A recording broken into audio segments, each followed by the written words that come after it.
안녕하세요. 부산에서 제조업의 스타트업을 하고 있는 30살 벤더스테 대표 노주현입니다. 저희는 키오스크 자판기를 제조하는 회사입니다.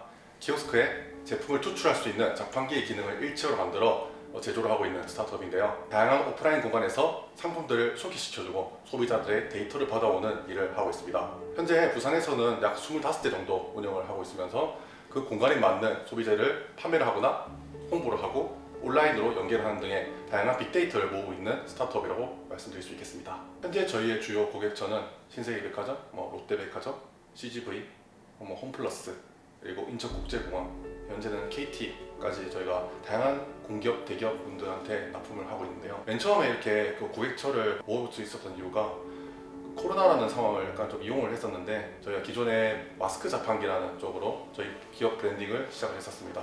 근데 마침 그게 코로나 상황에 맞물려지다 보니까 이걸 제품을 내는 데 있어서 초기 마케팅이 중요했었는데요. 이런 부분을 저희가 공모전이라든가 어떤 기관의 어떤 지원 사업을 통해서 빠르게 알릴 수가 있었고 많은 대기업분들이 먼저 연락을 주셨어요. 그래서 저희가 신세계백화점을 맨 처음에 제품 운영했을 때 정말 많은 공간을 운영하는 사업자분들한테 연락이 왔었습니다. 그걸 가지고 저희가 이제 다른 거래처들도 빠르게 들릴 수가 있었죠. 현재 매출 같은 경우는 한 2020년에 4만 4천만 원 정도 달성을 했고요. 올해는 한 조심스럽게 한 15억 정도 예상을 하고 있습니다. 제가 예전에 다니던 회사는 중국인 관광객들 이제 한국으로 오는 인바운드 모집 플랫폼을 만들고 있었어요. 서버 개발자로 일을 했었고요. 해외에서 들어오는 많은 관광객들이 한국에 어떤 매력점을 가지는지에 대해서 고민을 많이 하게 되었습니다. 그러는 와중에 저희가 홍콩에도 출장을 가고 시장 조사들을 하면서 많이 알게 된 게 인구 밀집도가 높은 나라일수록 이런 키오스크라는 시스템이 더 발전되어 있다는 것을 확인할 수가 있었어요. 인구 밀집도가 높은 나라들 가보면서 느낀 공통점은 인건비는 지속적으로 상승할 것이고 사람들은 이런 기계에 대한 비대면에 대한 활성화를 어쩔 수 없이 받아들일 수밖에 없다라고 생각을 하다 보니까 키오스크에 이런 상품을 추출할 수 있는 기능을 넣는다면 그 공간에 맞는 다양한 비즈니스를 창출할 수 있을 거라 판단을 했습니다.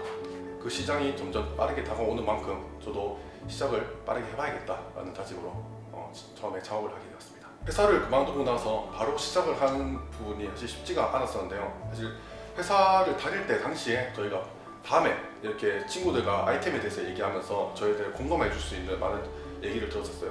이렇게 학과에서 지원받은 공간에서 저희가 밤마다 제품을 만들고 이거에 대한 시장 검증을 가볍게 던져보았어요. 그때 소비자들이 많이 써주는 그 데이터를 보고 이렇게 하면 뭘 해도 되겠다라는 생각이 들어서 지금 한 1년 9개월 정도 회사를 지금 운영을 하고 있는데 처음부터 끝까지 저를 믿고 함께 달려온 친구들이 있다 보니까 지금까지 올 수 있었던 것 같습니다.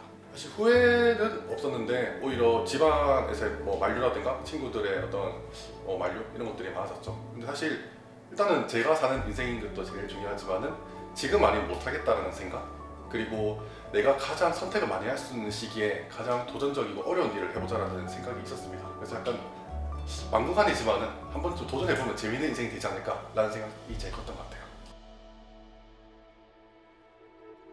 사실 저희가 가장 부담스럽게 생각할 수도 있는 부분이 저희 회사가 큰 이유가 하드웨어도 직접 R&D를 하고 소프트웨어도 직접 개발한다는 부분에서 회사의 강점을 말씀드릴 수 있겠는데요. 기존의 키오스크랑 자판기를 결합하는 형태의 비즈니스 모델 같은 경우는 자판기라는 기능 그리고 키오스크라는 기능이 별도의 기기로 결합이 되어서 별도의 프로토콜로 개발되는 시스템이거든요. 즉 두 개가 따로따로 개발된다는 어떤 특징이 있습니다. 근데 이렇게 하다 보면 장비가 두 개의 가격을 플러스시킨 더 비싼 가격이 형성이 되거든요. 실제 저희 제품과 똑같은 스펙의 자판기를 봤을 때 가격이 저희께 한 60%더 저렴합니다. 그럴 수밖에 없는 게 일단은 자판기라는 게 워낙 고가의 제품이고 중고 시장이 많이 활성화되어 있는 시장이다 보니까 신제품을 새로 냈었을 때 그 가격에 대한 경쟁력을 따라가기가 쉽지가 않거든요. 이미 중고가 잘 활성화되어 있다 보니까. 근데 저희는 그 두 개의 기능을 컴팩트하게 일체화시켜서 만들었고 내부의 공간을 기존의 자판기 공간에 대비해서 3분의 1 이상의 효율성을 달성할 수 있는 만큼 더 저렴하고 더 효율적인 자판기를 제조하는 데 집중을 했었습니다.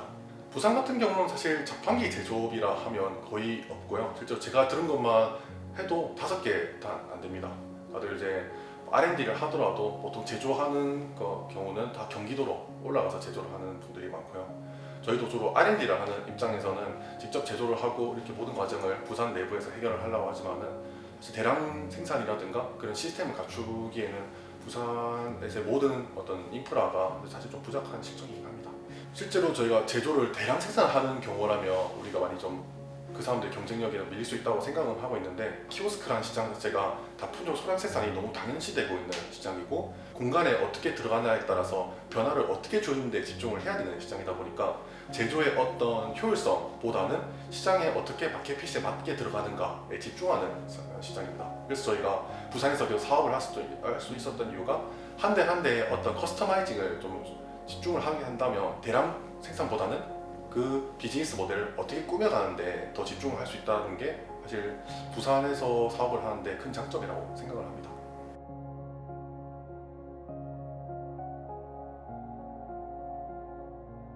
저희는 글로벌 유통 서비스로 확장을 하고 싶습니다. 예를 들면 싱가포르에 저희 한국에 있는 어떤 화장품이라든가 어떤 소비재 상품들을 수출을 하고 싶다 한다면 저희 키오스크가 싱가포르에 깔려 있는데 거기에 상품을 넣어서 샘플링 해보고 소비자들의 반응을 얻을 수 있다든가 온라인으로 바로 구매가 이루어질 수 있게끔 어떤 파이프라인을 구축한다면 글로벌 유통 서비스가 충분히 가능할 거라고 생각을 합니다. 그래서 저희는 한국에서 이런 소비재를 알릴 수 있는 많은 데이터를 가지고 인구密도가 높은 이런 나라에 수출을 하는 것을 최종 목표로 하고 있습니다. 사실 저는 스타트업에서 이렇게 일을 해보고 스타트업을 만들어 보면서 가장 많이 느꼈던 게 창업과 스타트업의 가장 근본적인 차이는 무엇일까라는 고민을 해봤어요. 스타트업은 새로운 일을 만들어서 사람들한테 새로운 가치를 전달하는 일이라고 생각을 해요. 그러면 자신의 어떤 조그마한 아이디어로 세상을 바꿀 수 있다는 어떤 그 마인드, 그걸 어떻게 구체적으로 설계하는 과정이 스타트업이라고 하면 많은 분들이 너무 이게 스타트업인 게 멀리 있고 진짜 머리 똑똑한 사람들만 하는 거다 그렇게 생각을 안 해줬으면 좋겠어요. 실제로 저도 막 맨 처음 스타트업 할 때는 두려웠지만은 막상 그 버튼을 누르고 난 뒤에 어떤 관성이라든가 실행에 대한 추진력들이 빠르게 올라갔었거든요. 즉 자기의 마인드, 이제 흔히들 말하는 이제 기업가 정신이라 하죠. 그런 것들에 대한 자신의 팔로우업을 충분히 늘릴 수 있다면 사실 부산이 아니더라도 어떤 지역에서도 자신만의 아이템으로 새로운 사업을 영위할 수 있다라고 생각을 해요. 그래서 너무 두려워하지 않았으면 좋겠습니다. 충분히 누구나 할 수 있는 일이라고 생각합니다.